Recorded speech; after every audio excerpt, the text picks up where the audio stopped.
삶을 지키시고 보호하심으로 말미암아 안전한 삶 살아가시기를 주의 이름으로 축복합니다.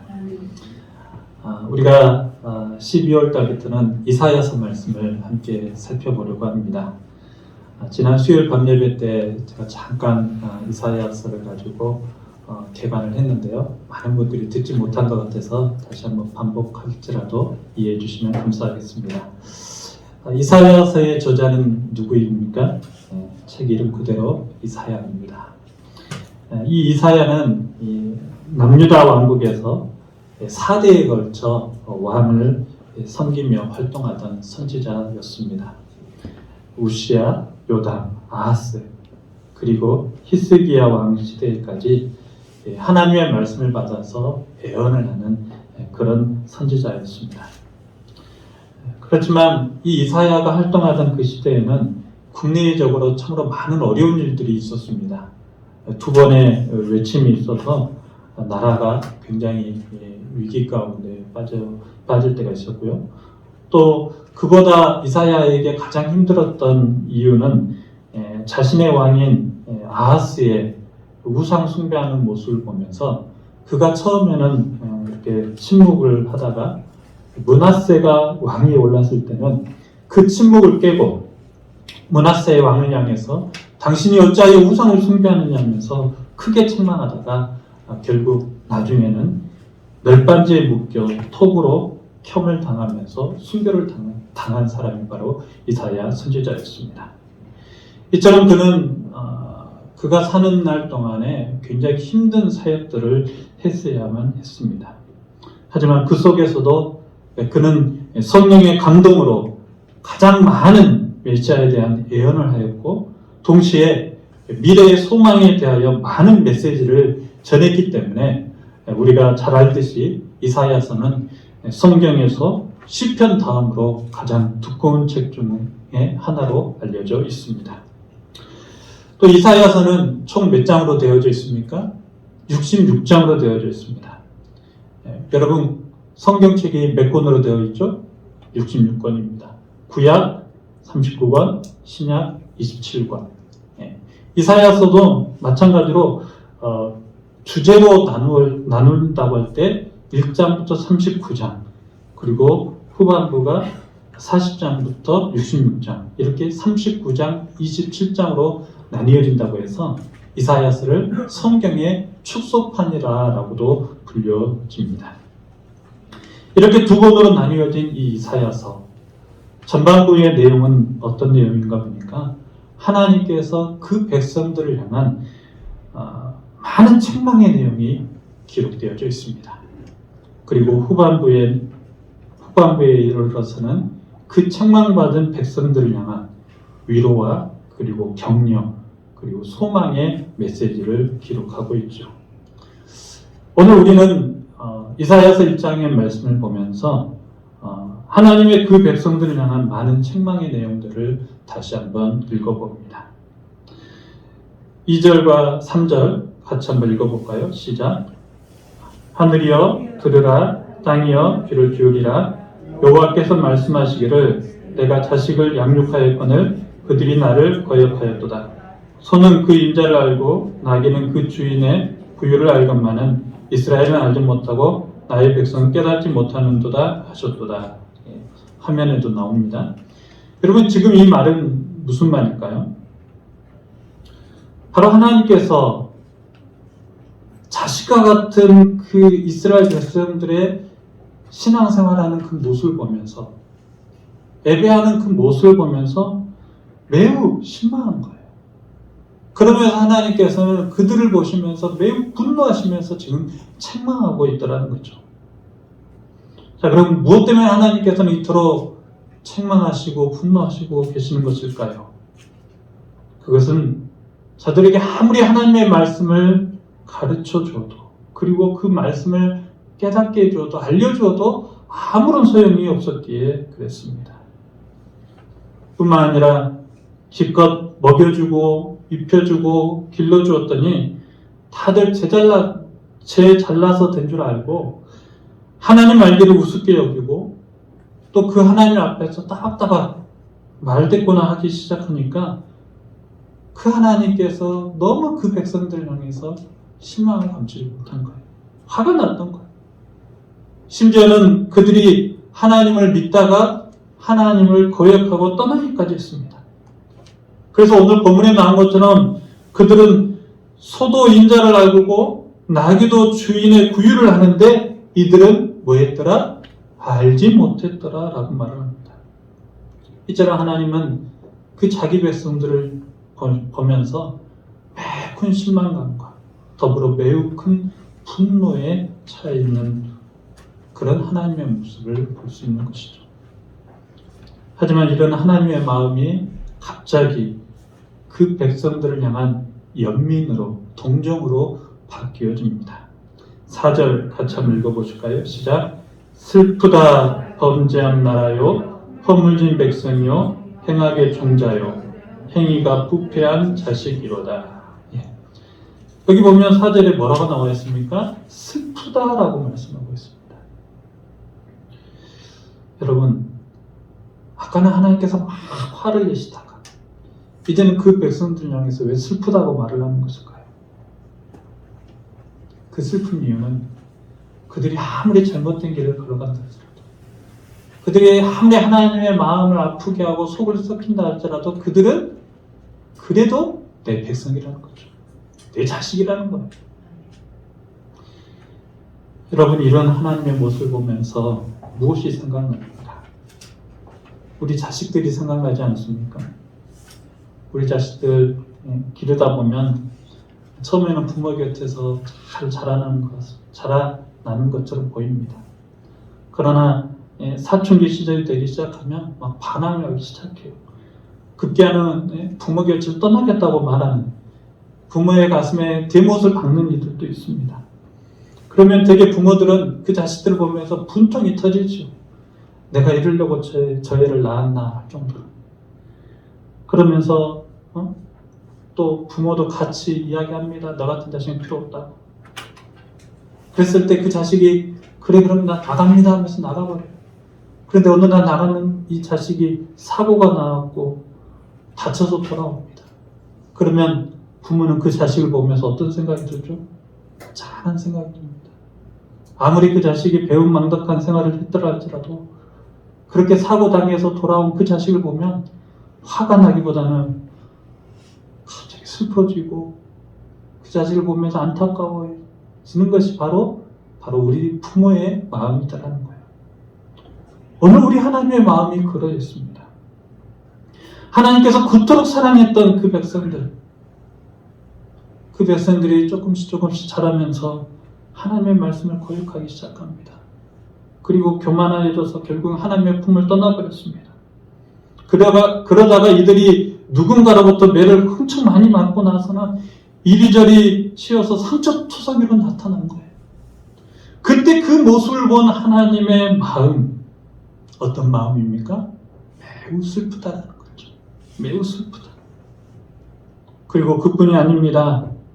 발바닥에서 머리끝까지 상한 곳 하나도 없이 상한 것과 터진 것과 매맞은 흔적뿐인 그들을 보면서 하나님은 그래도 그들을 사랑하시고자 내가 저들을 완전히 소돔과 고모라처럼 멸하지 아니하시고 내가 저들을 조금 남겨두겠다라고 말씀하고 있음을 볼 수 있습니다.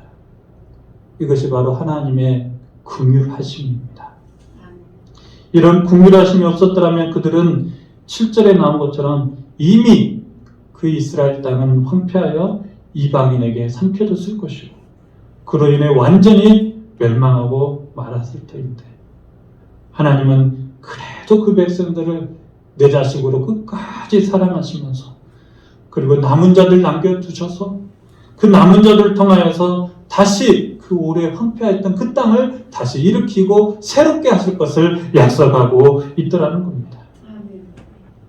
그래서 그 땅을 새롭게 하실 하나님께서 외치기 시작하십니다. 10절 같이 한번 읽어보겠습니다. 시작. 너희 소돔의 반원들아 여호와의 말씀을 들을지어다. 너희 고모라의 백성아 우리 하나님의 법에 귀를 기울일지어다. 아멘. 여기서 우리가 기억해야 될 것은 하나님께서 지금 그 땅을 새롭게 하시기 위해 그 백성들에게 요구하시는 것이 있어요. 그것이 무엇입니까? 바로 여호와의 말씀을 들으라는 거예요. 아멘. 여호와의 말씀을 들으라는 거예요. 말씀의 귀를 기울이라는 거예요. 한마디로 말해서 경청입니다. 무엇에 대한 경청입니까? 하나님의 말씀에 대한 경청이에요.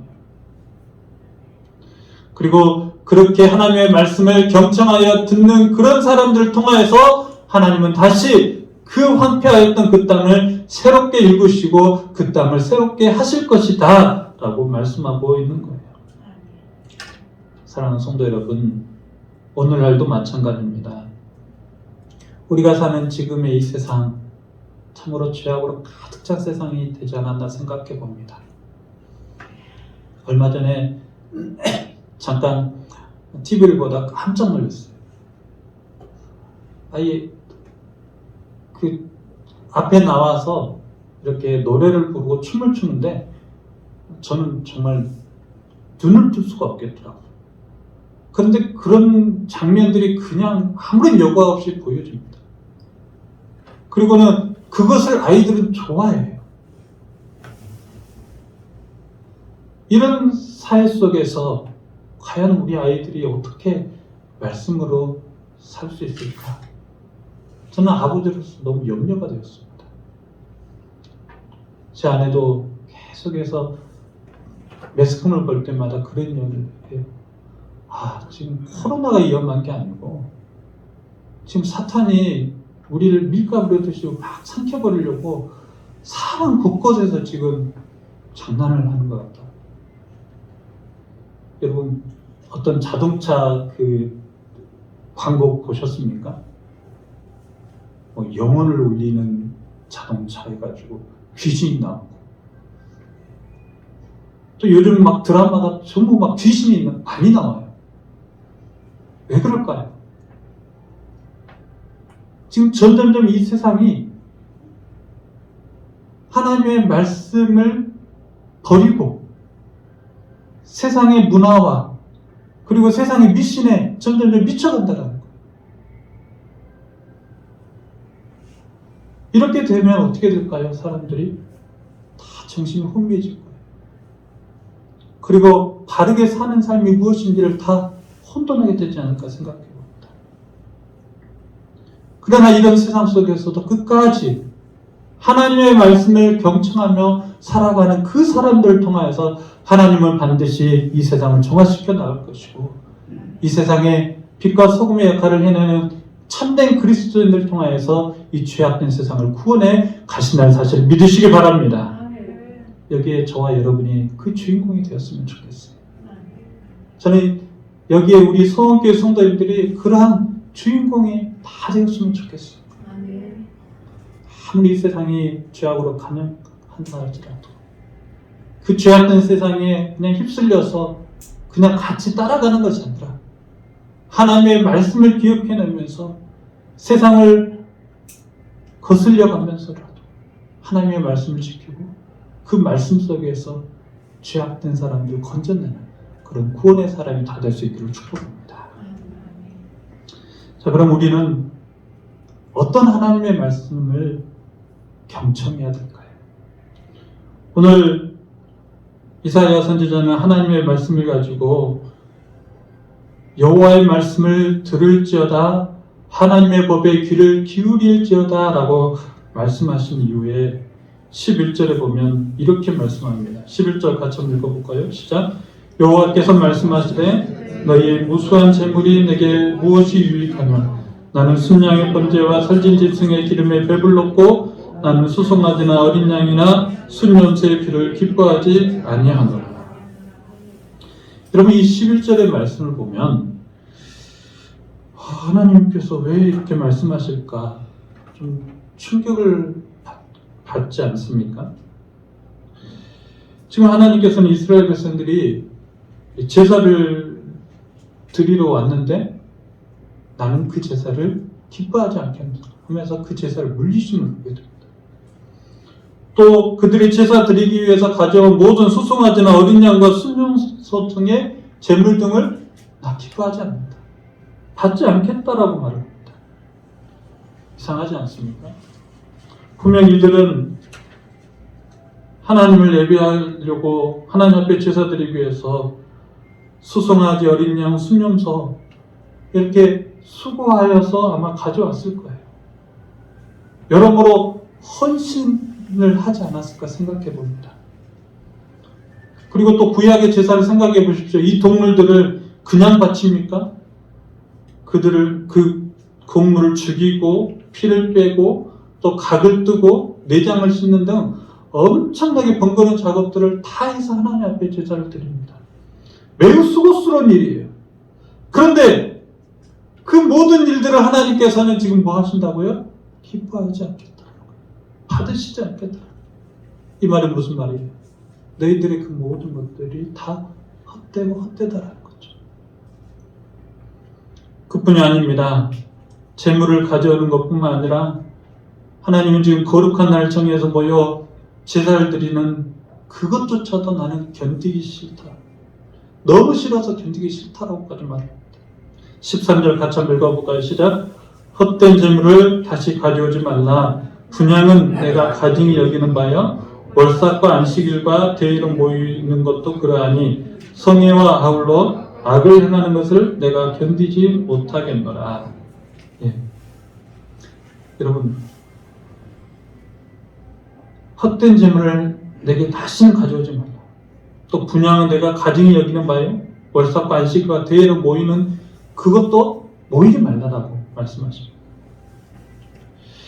이걸 우리식으로 말을 하자면 우리가 지금 이렇게 예배하기 위해서 아침부터 서둘러서 이 자리에 앉아 있잖아요.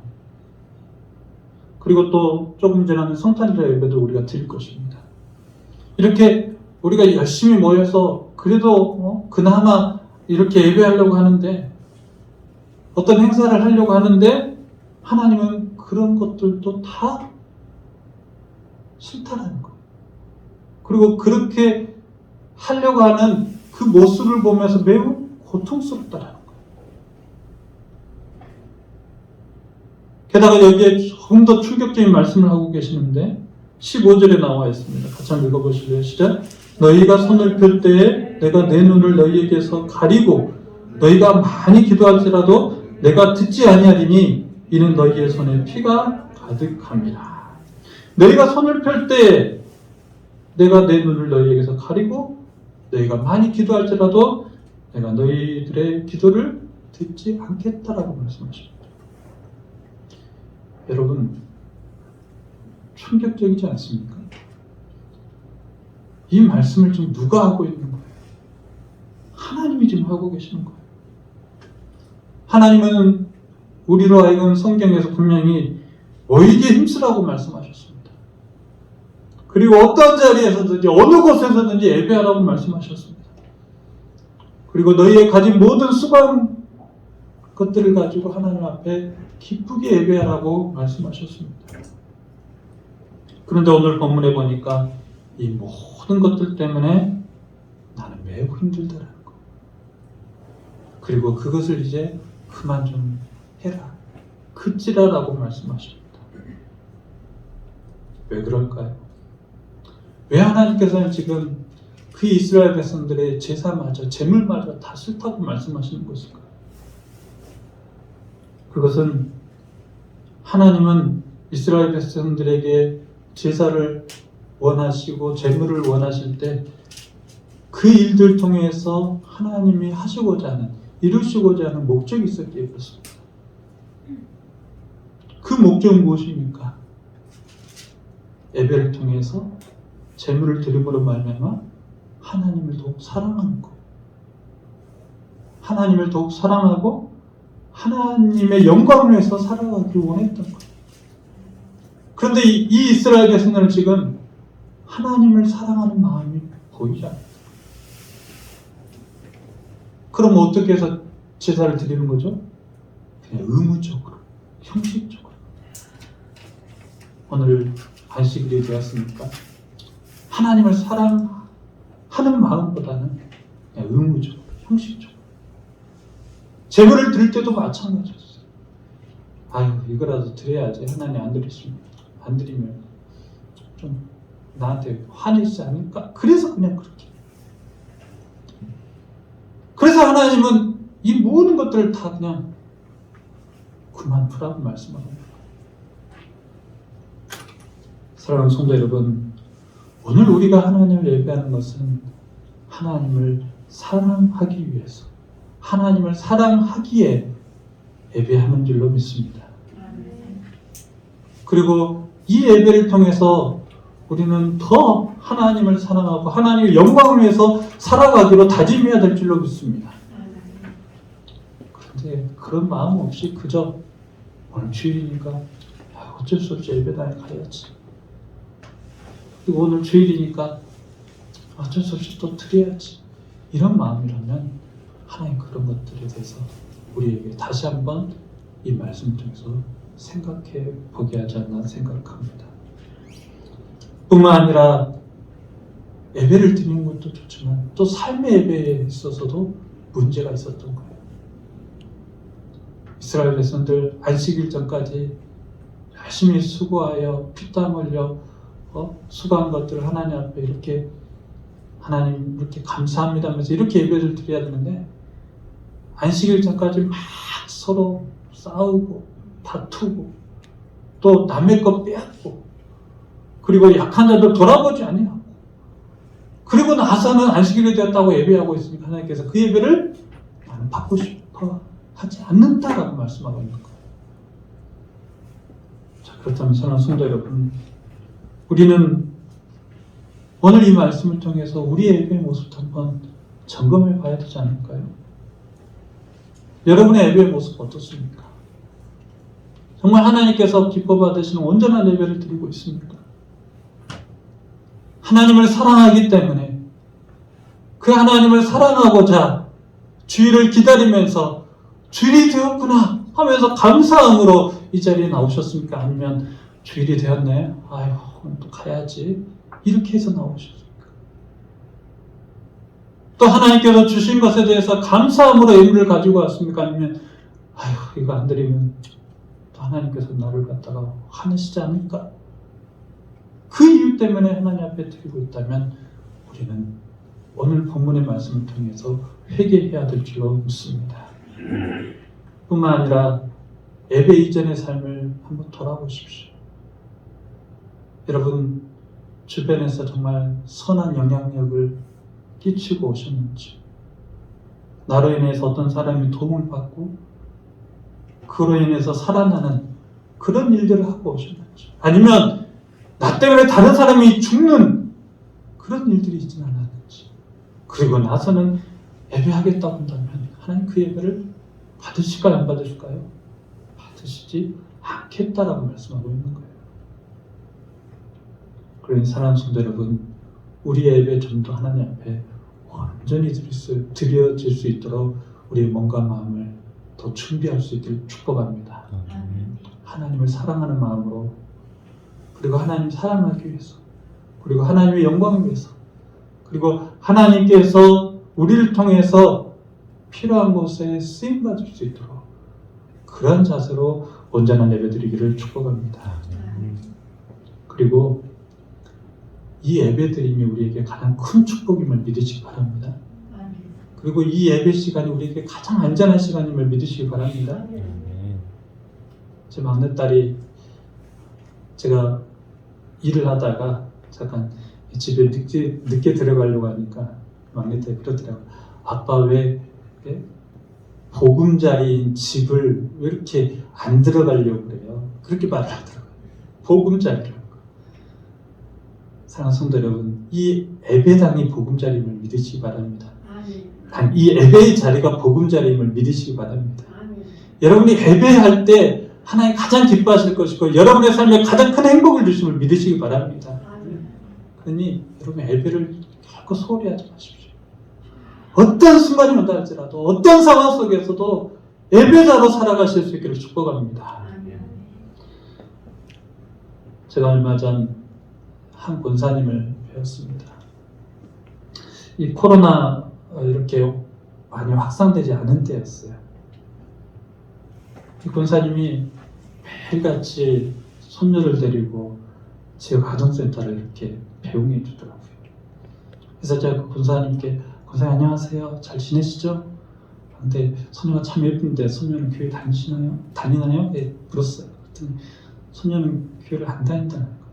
그럼 소녀를 왜 교회로 그렇게 전도 안 하신 거니까 전도를 하려고 하는데 코로나 때문에 전도할 수 없다는 거예요. 그래서 왜 코로나 때문에 전도가 안 될까 생각했어요. 그러니까 이 권사님의 생각 속에는 교회에 가면 코로나 걸릴까 봐 손녀를 교회로 전도하지 못하겠다는 거예요. 근데 순간 생각해 보니까 갑자기 화가 나더라고요. 매일 어디를 데리고 다녀요? 아동센터를 데리고 다니는 거예요. 근데 그 아동센터는 어린아이들 굉장히 많이 모여 있어요. 거기는 안전하다 생각하고 교회는 불안전하다고 생각하는 이 권사님의 생각이 굉장히 제 마음을 아프게 했어요. 이상하다. 아니, 교회는 코로나 때문에 못 보내겠다. 다른 것은 열심히 보내고. 그렇다면 그 권사님의 생각 속에서 교회는 어떤 것입니까?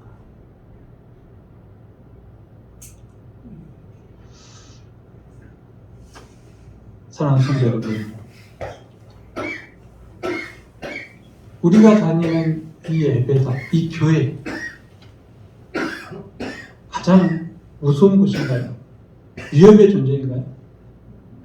아닌데도 자꾸만 요즘에 모든 사람들이 교회를 무서워하고 있어요. 교회를 어떤 꼭 코로나 걸리는 장소로 생각하고 있어요. 그리고 그러면 다른 직장은 열심히 다녀요. 그러면 한번 질문해 봐야 되지 않을까요? 하나님께서 우리에게 질문하실 때, 너는 교회는 코로나 걸린다. 네 직장은 코로나 안 걸린다고 생각하고 잘 다니는 이유는 뭐냐? 그렇게 묻는다면 우리 뭐라고 대답할까요? 사랑하는 성도 여러분, 오늘 우리는 이 말씀을 통해서 진정 나는 하나님께서 기뻐하시는 그런 예배를 드리고자 정말 최선을 다하고 있는 걸 꼭 생각해 보실 수 있길 바랍니다. 그리고 무엇보다도 예배하는 이 시간이 하나님께서 우리에게 가장 복 주시는 시간임을 믿으시기 바랍니다. 절대 위협의 존재가 아니에요. 이 장소가 여러분의 보금자리가 되기를 바랍니다. 여러분의 행복의 장소가 되기를 바랍니다. 여러분의 축복의 장소가 되기를 바랍니다. 그렇게 인식하면서 예배당에 나오셨으면 좋겠습니다. 말씀 맺습니다. 오늘날 우리 예배 정말 많이 무너진 것 같아 안타까워요. 코로나 때문이라고는 하지만 많은 사람들의 예배를 지금 뒷전으로 생각합니다. 이런저런 핑계대면서 자신의 일들은 꼬박꼬박 다 해가면서도 이 예배는 다 드리는 데 있어서 많이들 꺼려하죠. 그러면서도 나는 기독교인이다, 하나님의 사람이다 라고 말을 할 때 하나님 그런 사람들을 보시면서 어떤 생각을 하실까요? 오늘 본문에 나온 말씀처럼 그렇게 말씀하시지 않을까요? 소는 그 임자를 알고 나귀는 그 주인의 구유를 알 것만은 이스라엘은 알지 못해.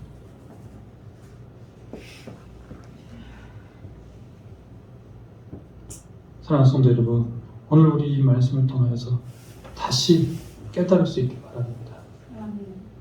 정말로 주님을 사랑하십니까? 정말로 하나님의 영광을 위해서 살아가기를 원하십니까? 그렇다면 하나님 앞에 온전한 예배, 그 예배드림을 제1 우선순위로 하실 수 있기를 축복합니다. 물론 코로나로 인해서 이 자리에 올 수 없을 수도 있어요. 그러나 어디에서든 우리는 예배해야 됩니다. 예배하는 자만이 살아남을 수 있을 거예요. 그 예배를 통해서 하나님의 말씀을 들어야만이 우리에게는 하나님의 은혜가 주어질 것이고 그 은혜로 말미암아서 우리는 살아나게 될 것입니다. 그러니 오늘 이 예배 그리고 오늘 주시는 이 말씀 기억하시면서 어떤 상황 속에서도 하나님 앞에 온전한 예배를 드리라 다짐하고 돌아가시기를 축복합니다. 마지막으로 하나님은 그러한 이스라엘 백성들에게 18절에 이렇게 말씀합니다. 같이 한번 읽어볼까요? 시작. 오라 우리가 서로 변론하자. 너희의 죄가 주홍 같을지라도 눈과 같이 헤어질 것이요 진홍같이 붉을지라도 양털같이 희게 되리라. 하나님께서 우리와 함께 변론하자라고 말씀하십니다. 사실 하나님은 우리와 변론할 그런 위치가 아니죠. 그럼에도 불구하고 그 백성들을 사랑하시기 때문에 그래 도대체 무엇 때문에 그렇게 나에게 거역하고 나를 이렇게 마음 아프게 하는지 한번 속 시원하게 한번 이야기해보자라는 거예요. 변론하자라는 거예요. 그리고 서로의 잘못이 있다면 그 잘못을 가지고 같이 한번 회개할 것이 있다면 회개하고 또 해야 될 것이 있다면 함께 하자라는 거예요. 이게 하나님의 마음입니다. 그러면서 하나님께서 우리에게 말씀하십니다. 너희의 죄가 주홍 같을지라도 눈과 같이 휘어질 것이요 지홍같이 붉을지라도 양털같이 희게 되리라. 이 말씀 무슨 말입니까? 이전에 그렇게 잘못 예배하고 잘못된 신앙생활 했다 할지라도 너희가 지금 이 순간 말씀을 깨닫고 회개하고 돌아서면 전날의 모든 과거는 다 하나님께서 뭐 하시겠다? 잊어주시겠다. 아멘? 잊어주시고 네가 깨닫는 그 순간부터 회개하는 그 순간부터 다시 하나님을 사랑하고 하나님의 말씀대로 살아간다면 내가 너로 인하여서 새 일을 행하시리라. 이렇게 약속하고요. 사랑하는 성도 여러분, 혹시 오늘 이 말씀을 통해서 깨달음이 있고 또 회개할 일이 있다면 빨리 회개하실 수 있길 바랍니다. 그리고 다시 하나님 앞으로 온전히 돌아와서 하나님의 새 일을 행하시는, 그래서 새 역사를 행하는 일에 여러분이 주인공 되시기를 주의 이름으로 축원합니다. 주님 감사합니다. 오늘 말씀을 통해서 다시 한번 우리의 잘못된 모습들을 돌아보며 회개케 하시니 감사합니다. 주님, 그동안 우리의 예배가 너무나도 형식적이고 의무적이었음을 주여 용서하여 주옵소서. 예배가 우선이 되지 못하고 그저 나의 삶, 나의 일이 우선이 되어 있었던 것을 용서하여 주시고 이제는 오늘 말씀을 통해서 다시 우리의 모든 우선순위를 하나님을 예배하는 데 정하오니 하나님 그 예배를 통하여서 우리의 삶이 다시 하나님의 은혜를 받고 그 은혜로 많은 사람들을 축복하는 축복의 통로가 될 수 있도록 역사하여 주옵소서. 특별히 예배 드리는 것으로만 만족하지 않게 해주시고 예배를 드리고 우리 주변에 구원받지 못한 사람들, 또 약자들, 또 우리의 도움이 필요한 자들을 우리가 기꺼이 도우며 그들을 하나님의 품으로 인도하는 우리의 삶이 되도록 역사하여 주옵소서. 모든 것 주께 의지합니다. 거룩하신 예수 그리스도의 이름으로 간절히 기도드리옵나이다. 아멘. 지금은 우리 주 예수 그리스도의 은혜와 우리 하나님 아버지의 끝끝인 사랑하심과 성령님의 감동감화 이로 충만하심의 역사가 오늘 말씀을 듣고 다시 한번 주님 앞에 온전한 예배 드리기로 다짐하며 또 이 예배를 통하여서 하나님의 은혜의 복을 받고 새 일을 행하기를 소원하는 우리 모든 성도님들의 머리 위에 그들의 삶 위에 직장 위에 교회 위에 이제부터 영원토록 함께 있을지어다. 아멘.